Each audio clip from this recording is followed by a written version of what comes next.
علیکم ورحمۃ اللہ. آ جاؤ اندر کوئی آ جاؤ.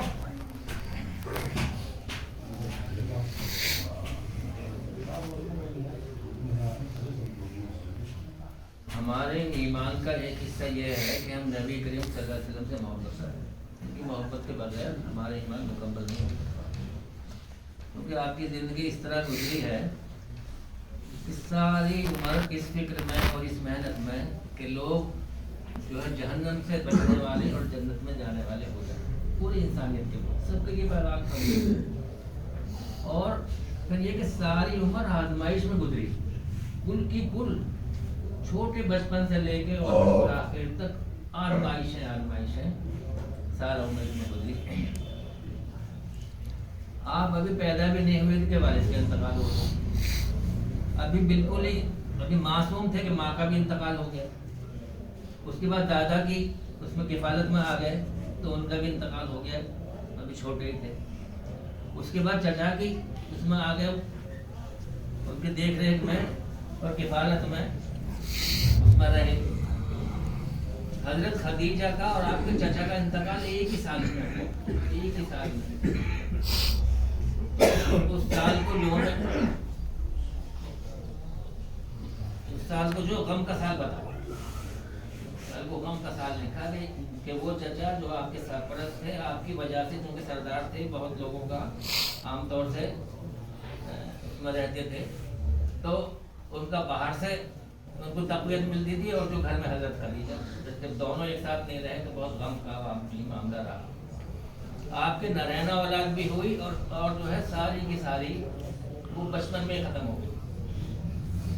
آپ کی 4 بیٹیوں میں سے 3 بیٹیاں آپ کی زندگی میں ہی ختم ہو گئی, انتقال ہو گیا.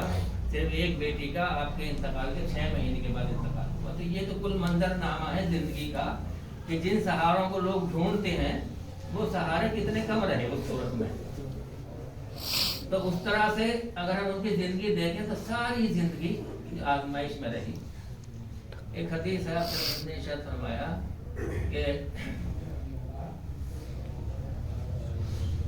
تم میں سے کوئی شخص مومن نہیں ہو سکتا جب تک اسے میں اس کے والدین, اس کی اولاد اور سارے انسانوں سے زیادہ محبوب نہ ہو. ان سے محبت ایسی چھوٹی موٹی محبت نہیں, پوری دنیا سے زیادہ جب تک ان سے محبت نہیں ہوگی تب تک مومن نہیں ہے. یہ حدیث ہے. اور اللہ تعالیٰ کا ارشاد کیا ہے اس سلسلے میں؟ آپ صلی اللہ علیہ وسلم نے ارشاد فرمایا کہ اللہ تعالیٰ ارشاد فرماتے ہیں کہ اے نبی لوگوں سے کہیے, جب اس طرح کی بات آئے تو وہ اللہ کا ہی کلام ہوتا ہے, یہ کہ آپ اس طرح کہیے, یہ اللہ تعالیٰ فرما رہے ہیں نبی لوگوں سے کہیے کہ تمہارے ماں باپ, تمہارے بیٹے, تمہارے بھائی, تمہاری بیوی یا شوہر, اور تمہارا خاندان, اور تمہارا وہ مال جس کو تم سینت کر رکھتے ہو, اور تمہاری حویلیاں اور محلات, اگر تمہیں اللہ سے اور اس کے رسول سے زیادہ محبوب ہیں, اگر تمہیں یہ ساری چیزیں اللہ سے اور اس کے رسول سے زیادہ محبوب ہیں تو پھر انتظار کرو کہ اللہ تمہارے اوپر عذاب لے آئے. اللہ تمہارے اوپر عذاب لے آئے اگر یہ ساری چیزیں تمہیں محبوب ہیں. تو کتنی یہ ہمارے لیے ایک تنبیہ ہے صورت میں کہ ہم یہ سوچیں کہ ہمیں کس سے زیادہ محبت ہے, اولاد سے یا بیوی سے یا والدین سے یا پیسے سے یا اپنے گھر سے یا آپ صلی اللہ علیہ وسلم سے. ہم کتنی سنت, اور آپ صلی اللہ علیہ وسلم سے محبت کرنے کا مطلب یہ نہیں ہم ان سے بڑی محبت ہے بس کہہ دیا زبان سے بات ختم ہو گئی. کسی کو ایسے ہی مان لو اور اس کی بات نہ مانو تو یہ ماننا نہیں کہلاتا. یہ تھا ہم ان کو مانتے ہیں, ہاں ٹھیک ہے نبی ہے مانتے ہیں, لیکن بات کا ماننا تو ماننا ہی ہے. اگر کسی کی بات نہ مانی تو پھر یہ ماننا نہیں ہوتا. تو آپ کی پیروی کرنا اور آپ کے تابع ہو کے آپ نے جو بتایا, ایک جگہ ہے کلام پاک میں یہ فرمایا کہ اے نبی لوگوں سے کہیے کہ جو محمد تم کو دیتے ہیں وہ لے لو, اور جس چیز سے روکتے ہیں اس سے رک جاؤ. دیں وہ لے لو اور جس چیز سے روکتے ہیں اس سے رک جاؤ. تو آپ صلی اللہ علیہ وسلم کے ذریعے ہی ہمیں سب کچھ ملا. ہمیں قرآن ملا تو آپ پہ نازل ہوا, ہم تک پہنچا. ساری احادیث جو آپ نے بیان کی وہ آپ کے ذریعے پہنچی. ساری زندگی پورے گزارنے کا جو طریقہ ہے وہ آپ نے ہمیں بتایا. یعنی ایک ایک چیز, کوئی چیز چھوٹی سے اور بڑی سے لے کے چھوڑی ہی نہیں. سونا کیسے, جاگنا کیسے, اٹھنا کیسے, چلنا کیسے, پھرنا کیسے, کھانا پینا سارا کچھ. یعنی حیرت میں ہے لوگ کہ کوئی چیز ایسی نہیں ہے جو آپ نے نہ بتائی ہو زندگی میں جو انسان کے ساتھ ہوتی ہے. تو یہ کہا کہ اس کو لے لو اور جس سے کہا اس سے چھوڑو. تو اس کا مطلب یہ کہ سارا طریقہ آپ کی اتباع اور آپ کی پیروی اگر نہیں ہے اور پورا وہ نہیں ہے تو وہ انسان مومن نہیں. ایک اور جگہ آپ صلی اللہ علیہ وسلم, ایک اور جگہ جو کلام پاک میں ہی ہے کہ اے نبی لوگوں سے کہیے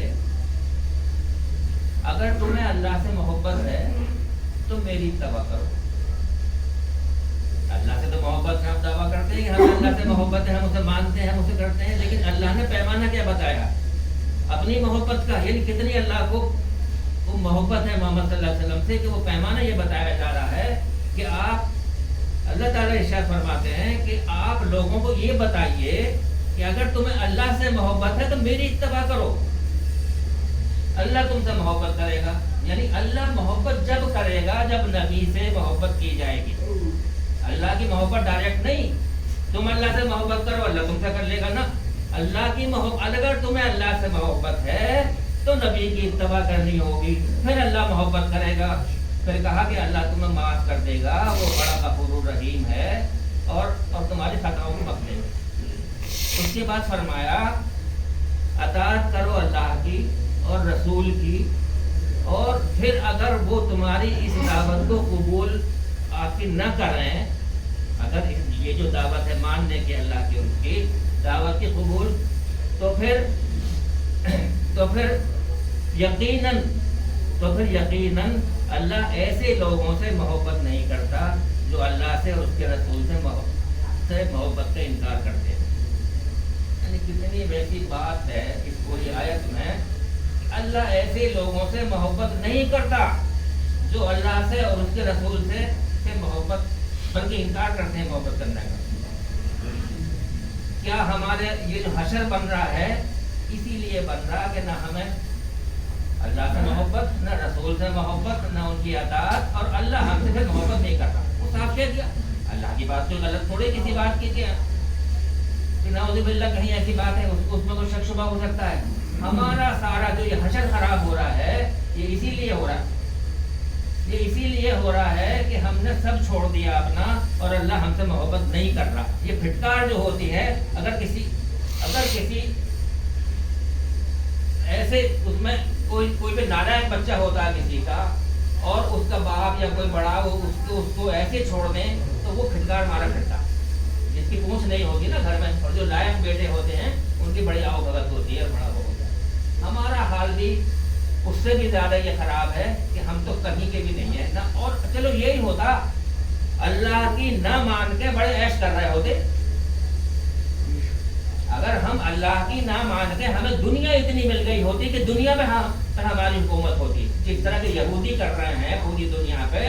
ساری دنیا کے بینک ان کے قبضے میں, سارے اسلحہ ان کے فیکٹریوں میں بن رہے ہیں, ساری دنیا کے جتنے سربراہ ہیں ان کے کہنے کے مطابق فیصلے کر رہے ہیں. تھوڑی سی قوم ہے, اگر یہی ہوتا تو یہ تو ہوتا کم سے کم تو دنیا ہی کما لی.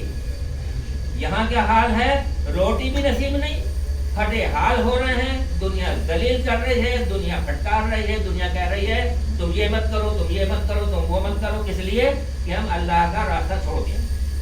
اللہ سے محبت نہیں, اللہ کو ہم سے محبت نہیں. ہمیں کون سنبھالے؟ ہم دنیا کو سنبھالنا چاہتے ہیں کہ ہم دنیا کو ہی حاصل کر لیں. دنیا ایسے نہیں حاصل ہوگی, وہ اللہ نے لکھ دی کتنی کس کو ملنی ہے, کتنی کس کو ملنی ہے. تھوڑی سی میں اللہ تعالیٰ زیادہ ڈال دیتا ہے رحمت اور برکت تو وہ تھوڑی سی زیادہ ہو جاتی ہے, اور زیادہ میں سے نکال لیتا ہے وہ تو پھر وہ تھوڑی ہو جاتی ہے. ایک آخری بات ہے تھوڑی سی, وہ حدیث میں جگہ بات ختم کرتا ہوں, لمبی ہو جاتی ہے, کیونکہ آپ صلی اللہ علیہ وسلم کی تو ایسی زندگی اور ایسا وہ ہے کہ